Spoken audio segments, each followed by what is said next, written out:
Hey everybody, I'm Joy Bailey. I'm the mortgage boss and want to talk about bad credit and down payment.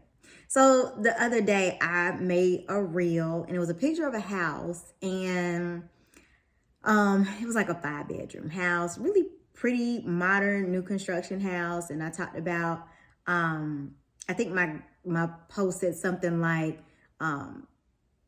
this not a $250,000 house in 2022 or something like that.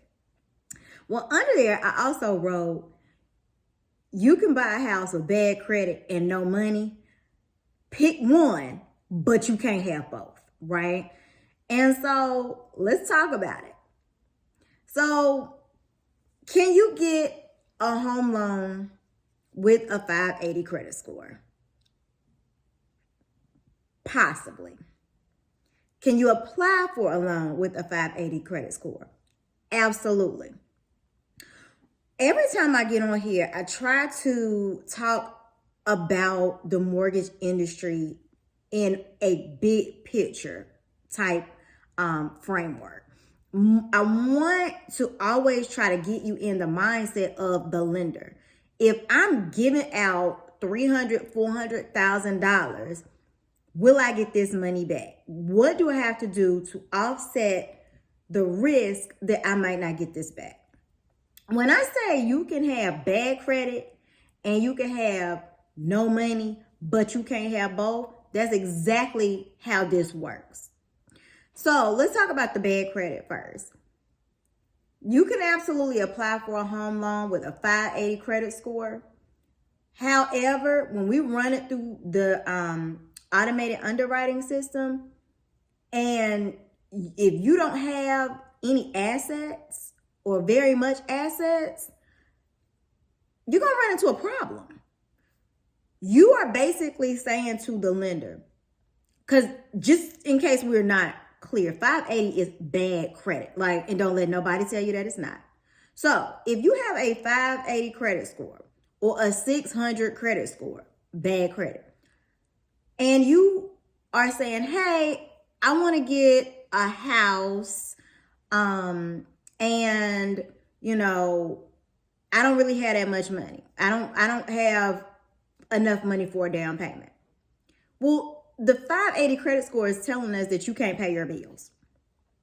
Let's just call it what it is, right? The 580 credit score is saying that you have run into some financial issues somewhere recently, whether it was 12 months ago or 30 days ago.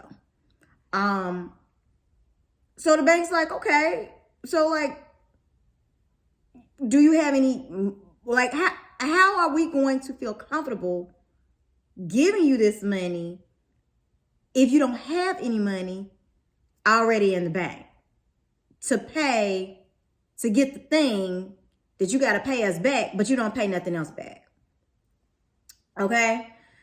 So 580 credit scores are usually going to come with some sort of overlays. There are some lenders that they don't have additional overlays, and an overlay is like a rule on top of a rule. So the rule being the guideline that if you have this credit score, you can apply for this particular loan product.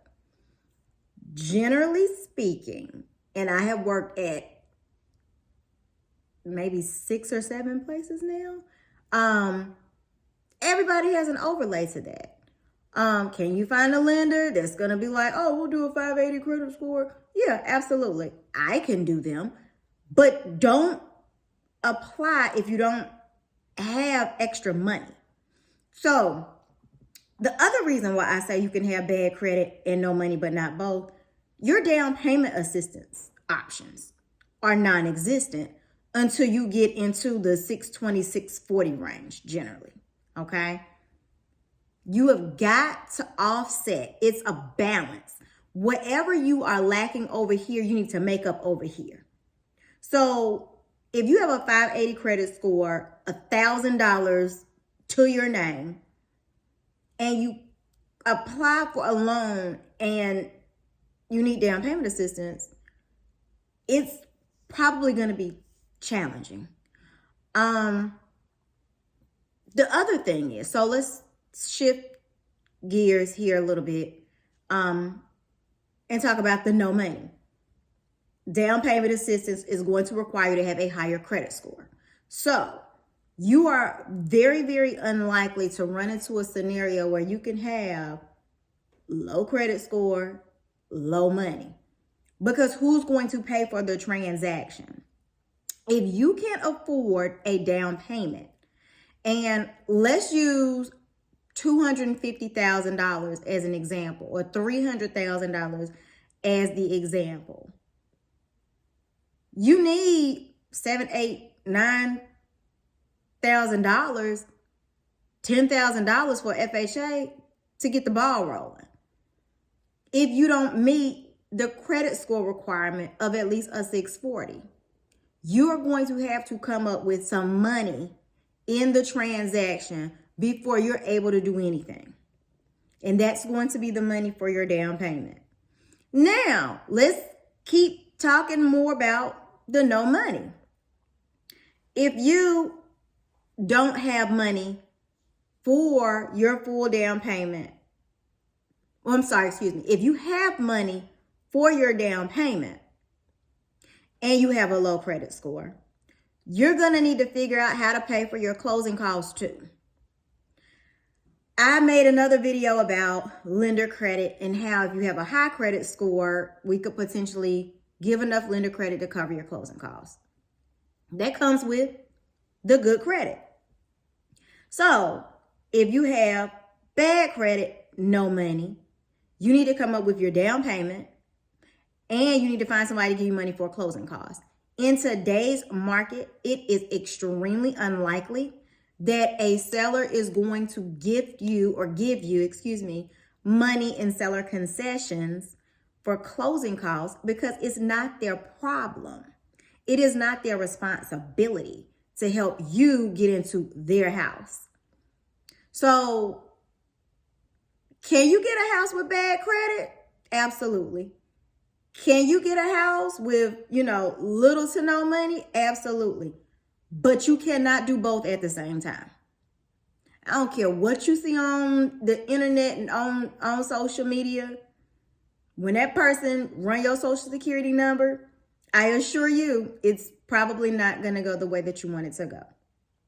I would implore you to be very diligent about saving money. And I'm not talking about $3,000 or $4,000.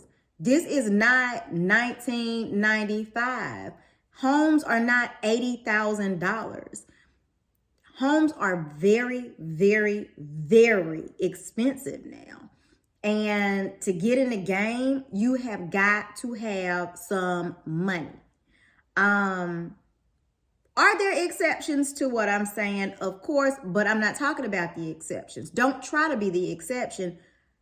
Go with the rule. The general rule is you can't buy a house with no money. You can't buy a house with bad credit and no money. Please, if you have a low credit score, find some money.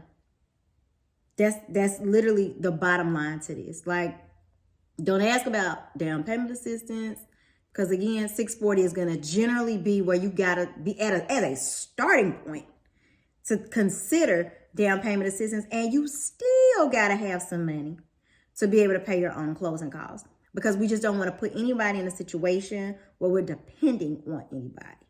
So that's all I got. I hope it was helpful. I don't know. I see a lot of things on, social media, and I think sometimes it can be a little bit misleading, but anytime that you're talking to a bank or anytime that you're asking for money, you've got to think about the fact that they have to offset the negative with something positive. You can't go in with two negatives. You have to have something somewhere to help make up the difference. Okay. So, I hope this was helpful. Y'all have a great day.